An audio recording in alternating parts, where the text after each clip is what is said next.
It is no secret that military families leave a fairly unstable life. You got to move around the country or even sometimes out of the country a lot. You might have to leave at a moment's notice. The movers are here. But the good news is that there are certain perks that are given to us, certain benefits, right, that really kind of try to help us out, right? They really benefit us in such a way that make that moving sometimes not as bad, let's put it that way. Primarily from a financial perspective, and very much so from a real estate perspective. If you bought a home, guess what? You can actually not pay taxes on it if you sell it down the road. And that is called capital gains exclusion. So this video is going to be all about how to actually snowball your wealth faster and better by using a couple of the military specific perks that are basically on top of that capital gains exclusion already. So without further ado, let's kick it.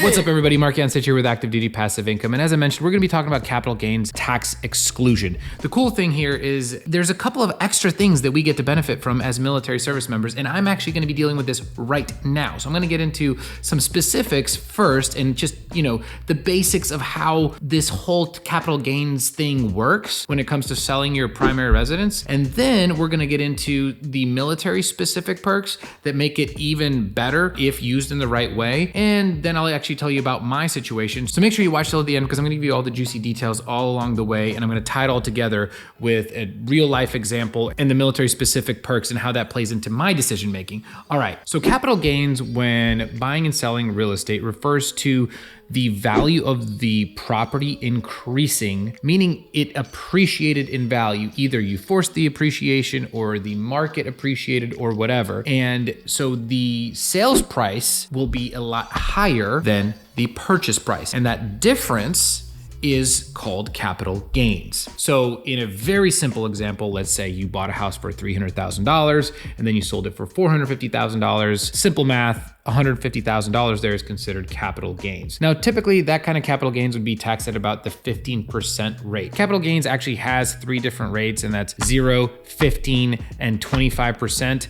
But most military members will likely fall into the 15% range. I'm gonna have a link at the bottom if you wanna look at the exact different types of brackets for whether you're single or married filing jointly and what your income levels are. But just know that most service members and veterans and their families will fall in the 15% tax bracket for capital gains taxes. Now, the capital gains tax exclusion refers to the ability to sell your primary residence without having to pay those capital gains taxes. Now, this works for if you're single, it's up to $250,000, and if you're married filing jointly, it's up to $500,000. So back to our previous example, if you bought a house for $300,000 and you sold it for $800,000, that's a $500,000 difference. Well, if you're married filing jointly, guess what? You don't pay capital gains taxes on that. That is incredible. That's $500,000 that you can roll into future amazing cash flowing rental properties or whatever. The cool thing with this is you can actually do that even if you move from your primary residence and you turn it into a rental and you decide to sell it later, because maybe you just anticipate or you have a sixth sense and you think, oh, I think it's gonna appreciate down the road, I wanna sell it later. Or maybe you just weren't in the right position to sell at the time, or whatever the reason is. If you sell it down the road, you can still claim this.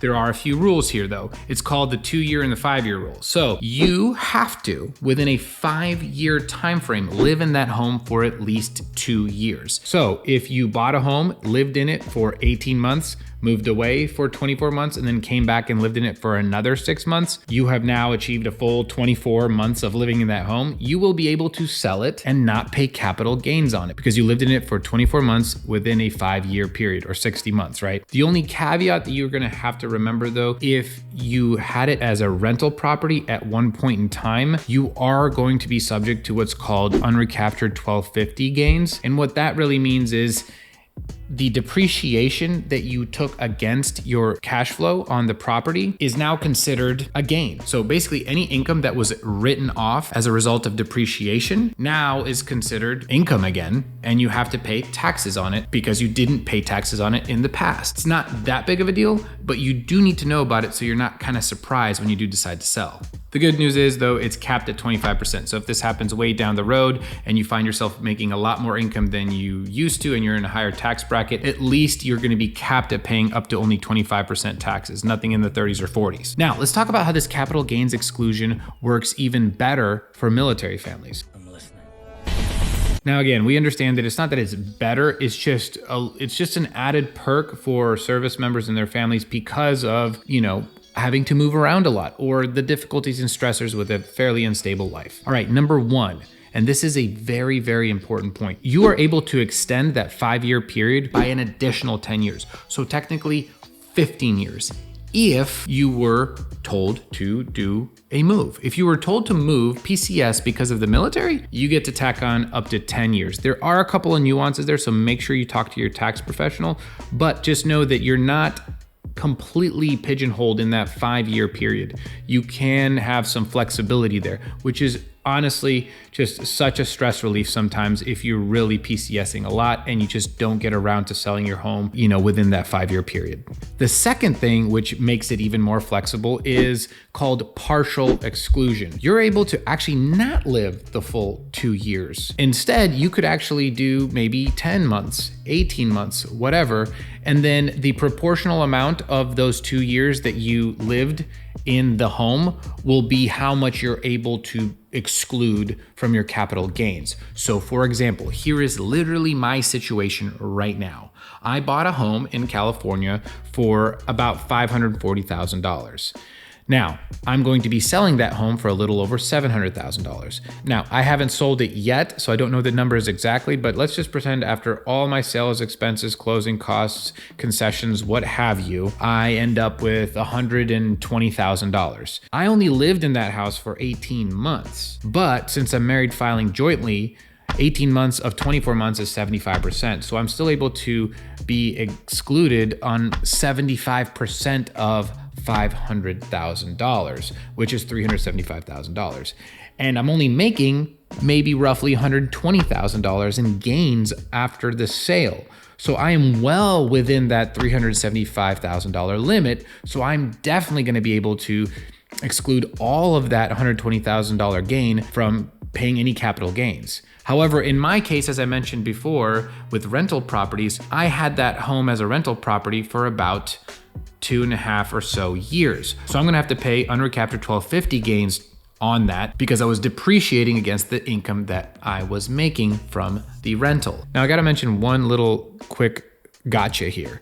Sometimes service members decide to sell a rental property and they don't really make any money off of it. So let's say they bought it for $200,000. They just decided they wanted to get it off their hands and they sell it for $200,000 down the road without really ever making a single penny of gains on it. If it was ever a rental property, they're still going to be subject to the unrecapped 1250 gains taxes. So they might find themselves actually in a loss after the sale. So be very, very careful and talk to a tax professional when you're doing this. But hey, if you're doing this right, and if you're planning your military career out as best as you can, and you're buying smartly, and you're selling strategically and smartly at the right time, you can do very well with this exclusion. It will really be able to help you save so much money that you can then, guess what? Buy rental properties with and actually make a ton of cash flow with. My $120,000, I could basically buy about 3 or 4 turnkey properties in the Midwest and cash flow maybe close to $1,000 after doing that. So that's super powerful, y'all. So make sure you actually think these steps through and talk to a tax professional just to make sure you're rock solid on your strategy. I'll leave you with one more thing. If you are thinking about getting into real estate investing and you want to get maybe a turnkey property in the Midwest or in the Southeast that is inexpensive but cash flows well, reach out to us at activedutypassiveincome.com and we will make sure to help you get started. That is what we're all about. All right, everybody, hopefully that helped you out and hopefully you have a better understanding of how you can go through your military career and end up not paying that much or at all any taxes on your primary residences. And hopefully this will help you generate a lot more wealth and create a lot more cash flow for your family. Now, if you will, just give us a like and a subscribe, and that's about it. Mark Jan Stitch is out. See ya. Bye.